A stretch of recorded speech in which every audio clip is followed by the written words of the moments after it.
And so I'm going to kick it off by going to Kenji. And Kenji, would you please share with everybody here in attendance sort of what has been your secrets to success and keys to success throughout your career in hospitality?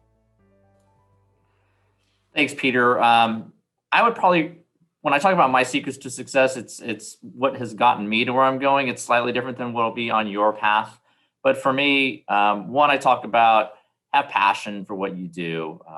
There's a quote out there that says, if you find a job you love, you don't have to work a day in your life. And I'm a true believer that, I've been in this business now for 33 years. I started when I was like 2 or 3.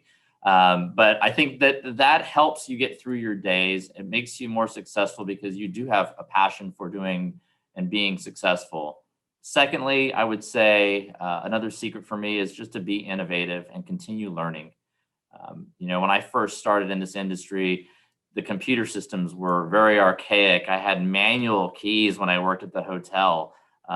There was no cell phone. There wasn't even a pager back then. So, the world continues to evolve over the course of time, and we have to be nimble to be able to succeed. One of the things that we talk about here at San Manuel is to fail fast and learn faster. We have to continue to make risks to do things that are going to be better. And if they don't work, well, guess what? We've learned a lesson from it. How do we fix it? How do we continue progressing? And probably the third thing that I'll use on mine is don't forget where you came from, right?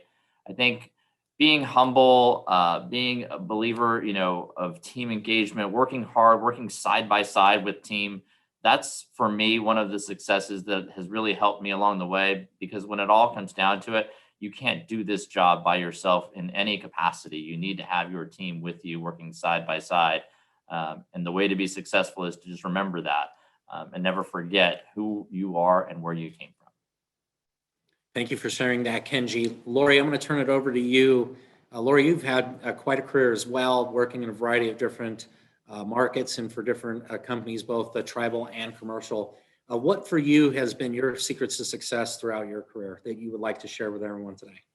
A lot of mine are somewhat similar to Kenji's, but what I think is important is that you take chances and you take opportunities.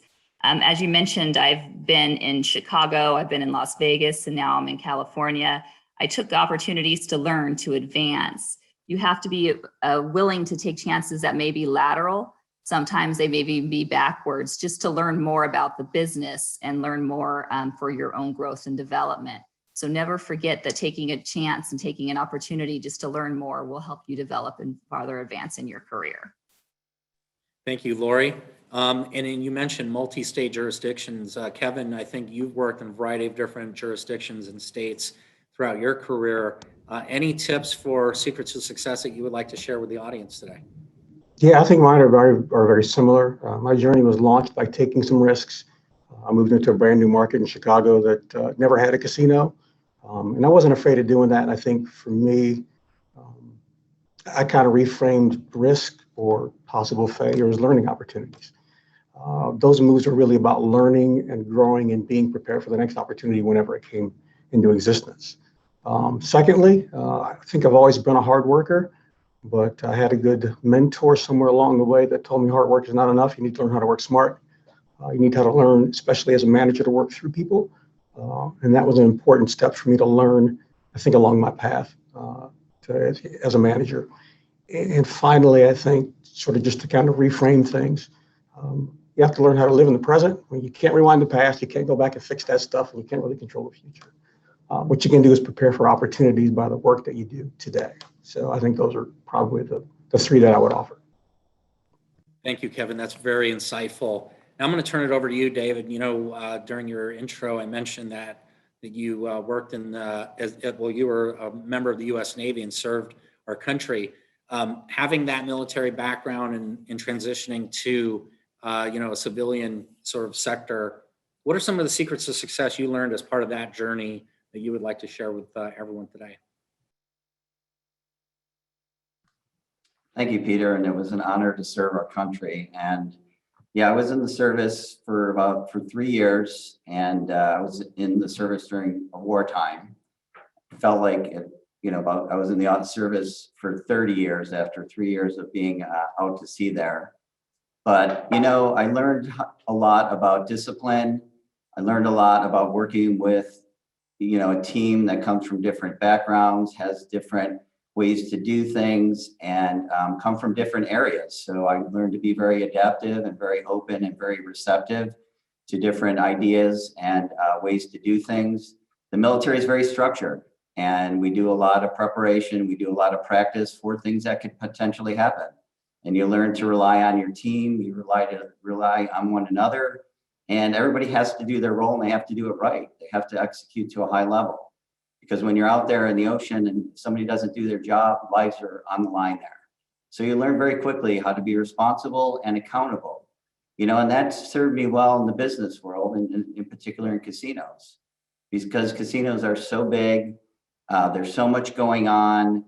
There's so many people. There's so many potential distractions. I mean, it's an exciting business. There's a lot of things that are going on. And if you're not focused on your area and doing your job to the highest level, some things can go wrong, and there's potential for risk there. So I learned to work with teams. I love working with teams. I've been working for large, successful casinos for 20 plus years now. And the commonality with large groups is really sharing a vision, sharing goals and objectives. Everybody likes to know what the goal is.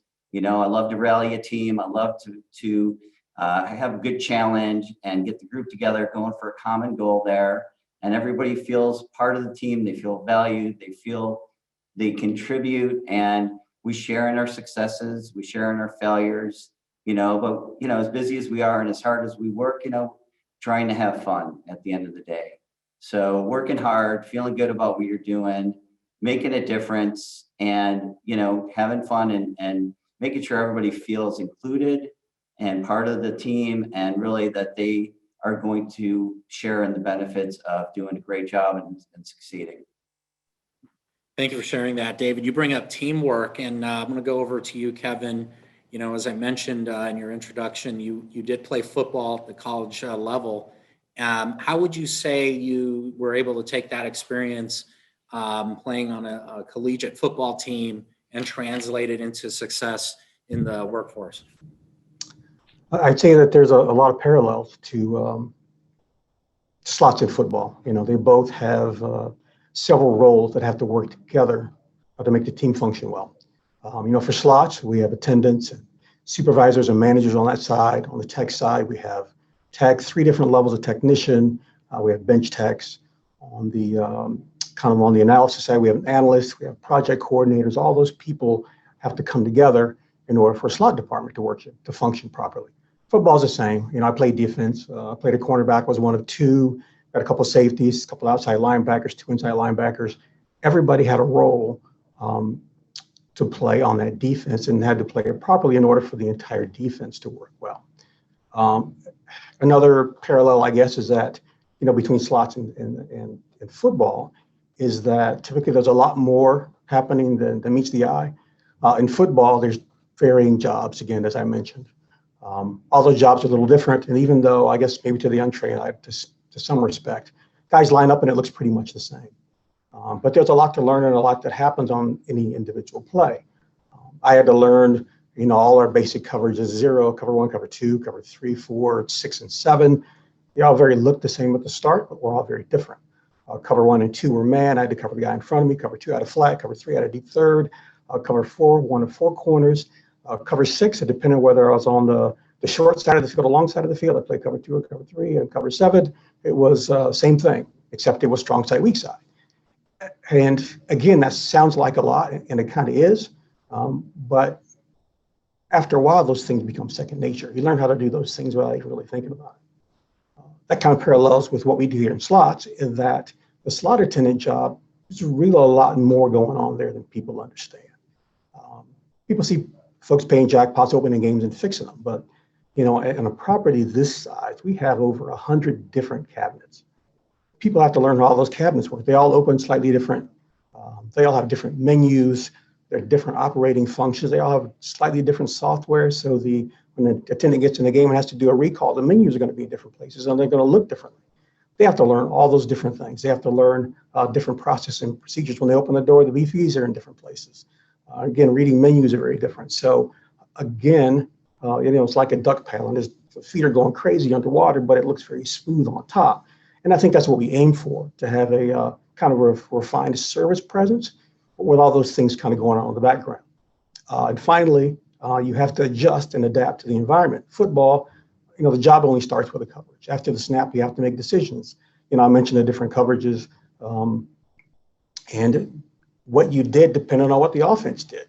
If I was in cover 3, I had to cover a deep third. If the receiver stopped short, I stopped short. If somebody was crossing behind me, crossing the zones, I had to get back there and cover that guy.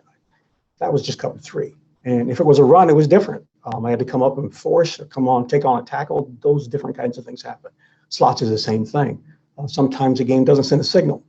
Sometimes there are power outages. There's a guest without an ID. There's seat switches. There are all kinds of things happen. And we have processes and procedures for that. But again, a lot of those things happen, and you have to be kind of nimble on your feet. I think I've learned a lot of that in the past, and I think people learn those things. But those are kind of interesting parallels between, I guess, sports and football in particular, and what we do here. Thank you. That's very insightful, Kevin, and kind of opens the door to a lot of folks who maybe didn't know much about what's all entails to become successful in the slot department. So thank you for sharing that. Kenji, I'm going to turn it over to you. Another sports reference. Kenji did play collegiate tennis while he was at UNLV, and he was quite a star during his time there. But that tennis is an individual sport, so it's highly competitive. How would you say, taking the teamwork component that Kevin and David talk about, how do you take that competitiveness from a sport like tennis and apply it to the workplace like San Manuel for success? First, thanks for calling me a tennis star. I don't think I was quite at that level, but I did play at UNLV, and I enjoyed that time. But it is, one thing that I'll take from that on the competitive side is that, and the same thing happens in football as well, is that it takes a lot of practice to be good at what you're doing. And when Kevin's talking about all the different coverages and how hard the book of plays is to learn at the beginning, it is that in every sport to some degree. And it looks easy once you figured out how everything works. The same thing works here in the casino. When we start out, feel like so much information is coming at you. And then all of a sudden things start to get a little easier. You understand it and you can start excelling at it. But the competitive nature, when it comes to goal setting and succeeding, really, I think part of it is that winning is kind of fun a lot of times too. And I think that's part of what drives me as well, is because I like to win. But in this case, I think the win has much more value than in any other place that I've been. I've been in corporate environments in different areas throughout my career, but if we win here, that we win to help a tribe and continue their sustainability into perpetuity. That is our goal, is to continue to allow our tribe to remain sovereign. And once you meet the tribe and the people, it's so rewarding every time you come out with a victory, because you're doing it for the right reasons. And one thing I always tell people, this tribe is something unlike anything I've ever seen or been around before. What they do for the community. I think since 2003, over $280 million has been donated to the community. That's unbelievable. It's just unheard of, the heart of the tribe. And during the pandemic, what the tribe did, and providing meals for first responders and keeping on staff and making sure that we were all safe when we opened the doors. Safety was the number one priority, and our health. And so when you see that, and you see what I've seen in my past in other areas, in other corporations, it definitely has more meaning to be competitive and to win. Thank you for that. And you couldn't have said it more. It's just such a great environment to work for, and a great tribe to work for. Lori, if we could just tug on that for a moment. This is your first tribal gaming role that you've worked in. For those out there, can you maybe perhaps describe the differences in success measured from a commercial casino versus a tribal casino? What does that look like for you?